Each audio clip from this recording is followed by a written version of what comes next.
Thank you, Dr. Rajan. Good afternoon, ladies and gentlemen. It is a pleasure to be here among all of you. The Confederation of Indian Industry, CII, has been our partner for several years. And UNODC is grateful to this organization and ITC for this opportunity.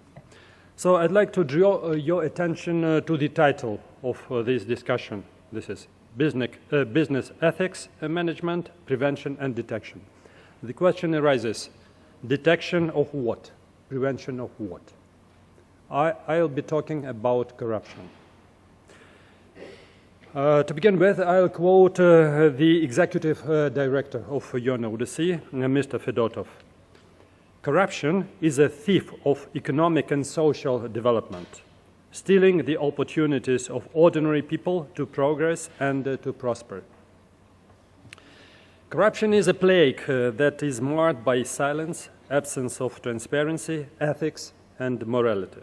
And of course, it cannot exist without legal lacunae, public indifference, ignorance, weak law enforcement, and weak public controls. Corrupt practices are detrimental to all businesses, large and small, multinational and local, and in the long run, for society in general. I can cite quite a number of reasons for that. I will mention here only two. It's a break to fair competition and accelerated economic growth.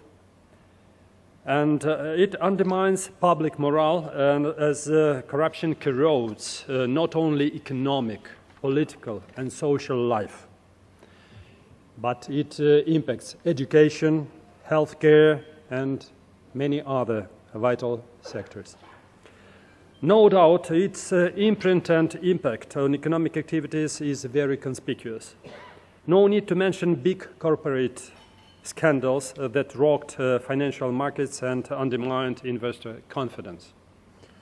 Such incidents also receive enormous attention from the public and the media and hit the reputation of more than just the particular entity or person involved.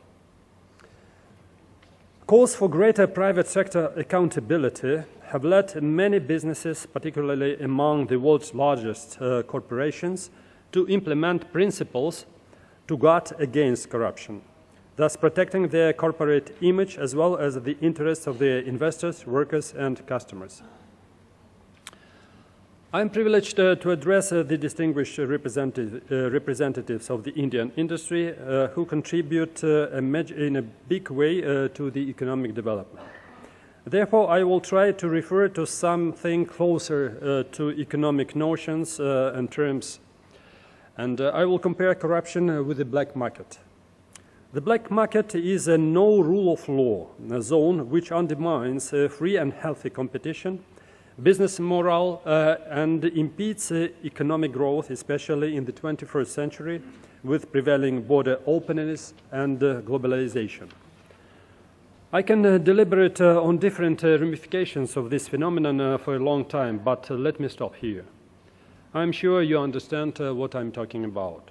The black market and corruption cannot flourish in a system that promotes open and fair competition and provides a level playing field. How can we achieve this? Or can we achieve this?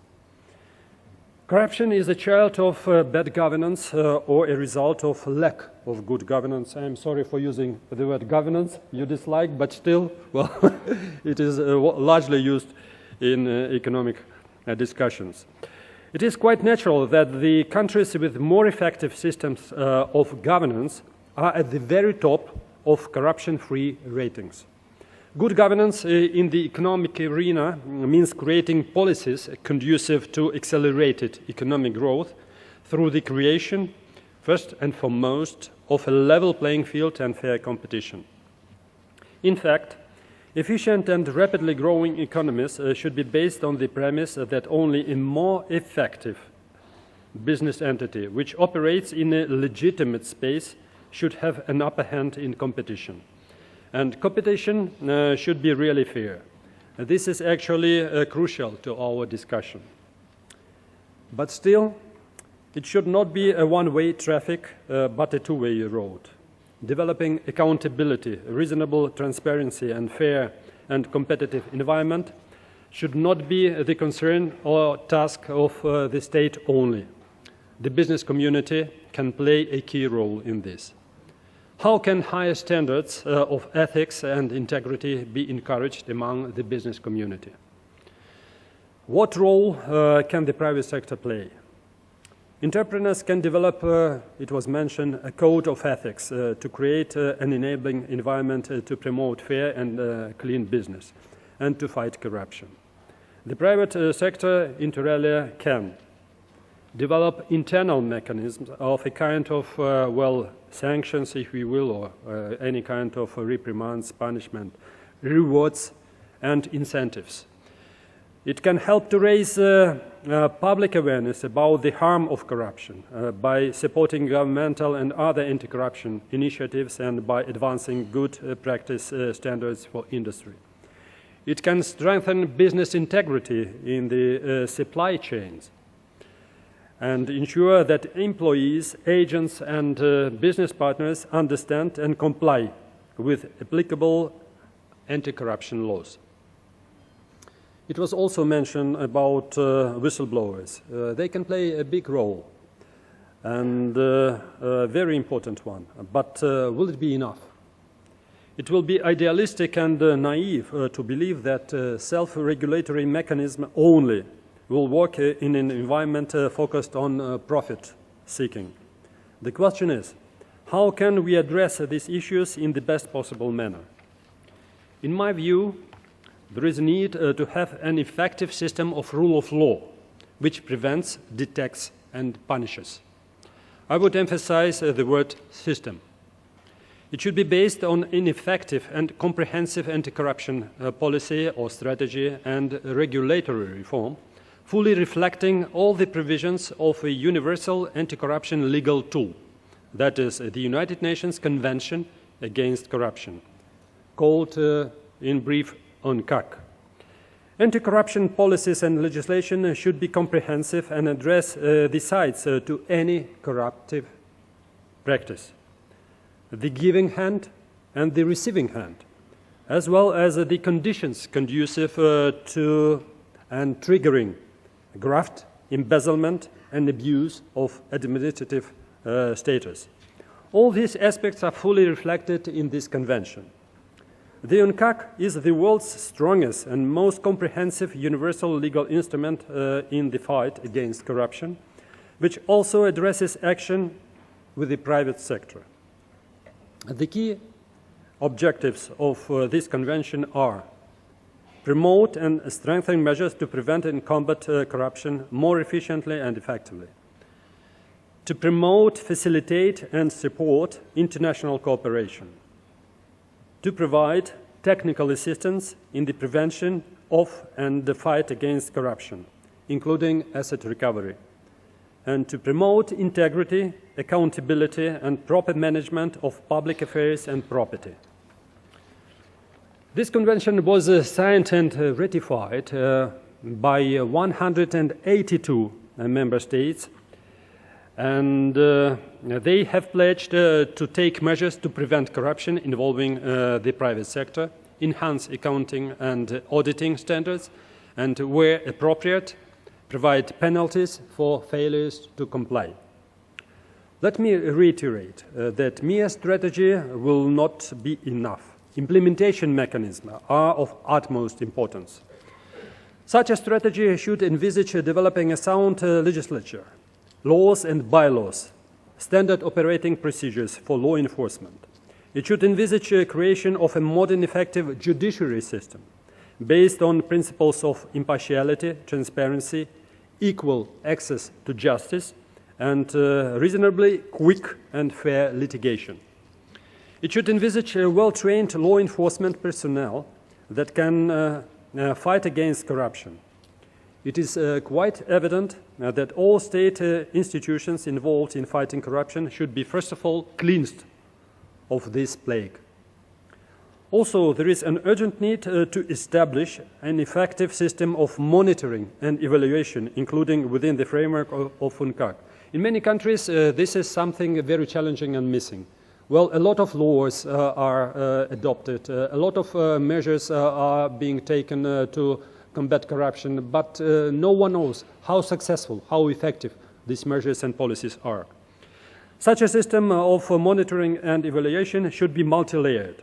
It should comprise democratic control, that is parliamentary control, public control involving media and society, executive power control, means government, and internal control in state institutions and private sector entities. The Convention further recognizes that states alone cannot fight corruption. Companies clearly have a critical role to play as allies for change. One of the challenges of enshrining transparency in the private sector in the country is not the absence of laws, but compliance with these laws. The UNCAC recognizes the importance of preventive measures for the private sector. Article 12 of this document calls on states parties to, where it is appropriate, provide effective, proportionate and dissuasive civil, administrative or criminal penalties for failures to comply with such measures. Like all international treaties, UNCAC is legally binding. Its provisions are to be reflected in national legislation, policies and practices. However, this convention contains a number of provisions that, while addressed to states, will have a direct impact on the corporate community. The convention is legally binding only on countries that have ratified it, but its values and principles are applicable to the widest spectrum of society, including the private sector. These principles can serve as inspiration for companies adopting or reviewing their anti-corruption policies and procedures. The overall goal of these provisions of UNCAC is to avert market distortions and combat unfair competition. And ladies and gentlemen, I'll touch upon a very important issue of sustainable development. The transformation of UN 23 agenda for sustainable development has put efforts to fight corruption in context and has given us a new perspective. Preventing and fighting corruption is an essential investment to the infrastructure that we need to put in place to achieve the 2030 UN agenda. Our challenge is to create and sustain effective, transparent and accountable institutions at all levels.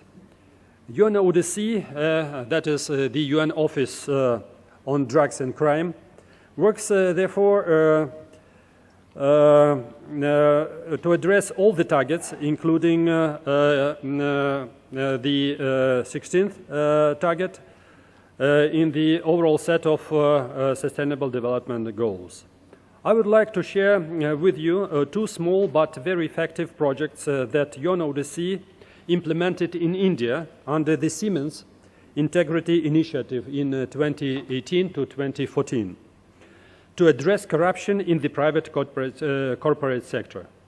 This is about the public-private partnership for probity in a public procurement project, which aimed to reduce vulnerabilities to corruption in public procurement systems and to bridge gaps between public procurement administration and the private sector.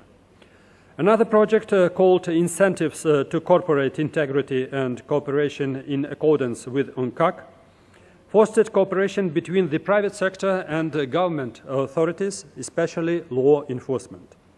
Some of the recommendations from these projects are as follows and must be built upon by all key players.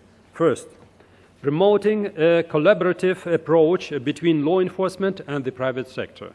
Second, training on economic crimes for law enforcement officials. Third, need for whistleblower programs and external audits, especially in large companies. The fourth, clear responsibility and accountability for integrity in the top management, as well as, and this is the fifth recommendation, A code of conduct for employees as an integral part of contracts should be evolved. But these two projects were just the beginning. We need and we can do much more, and there are several global UNODC initiatives to counter corruption, like carrying out evidence-based corruption surveys, addressing cybercrimes, including economic fraud and identity-related crimes, strengthening judicial integrity, etc. We need to promote a fair criminal justice system, an independent judiciary, transparency in procedures, and fair competition. The bottom line is to promote the rule of law. Under UNODC's new regional program for South Asia, which is underway and will cover 2018 to 2021, which defines a UNODC strategic work framework, the entire sub-program is dedicated to countering corruption. And in the quest for this, I believe the private sector in India and the government can play a very vital role in the fight against corruption. And on behalf of the UNODC, I invite the private sector, the government, including the public sector, international and national NGOs, the media, civil society, and individuals to work with us and devise practical steps and proposals to jointly counter corruption in all its manifestations. I would like to add one more thing, that is, the private sector along with other segments of society could, along with enhanced level of corporate ethics, call on the government counterparts to enhance further the system of good governance with strong mechanisms of accountability, transparency, and responsibility, with up-to-date, effective, and very independent at every level judiciary system, with effective laws updated through regulatory reform and effective law enforcement using the most sophisticated methods and techniques. Thank you for your attention.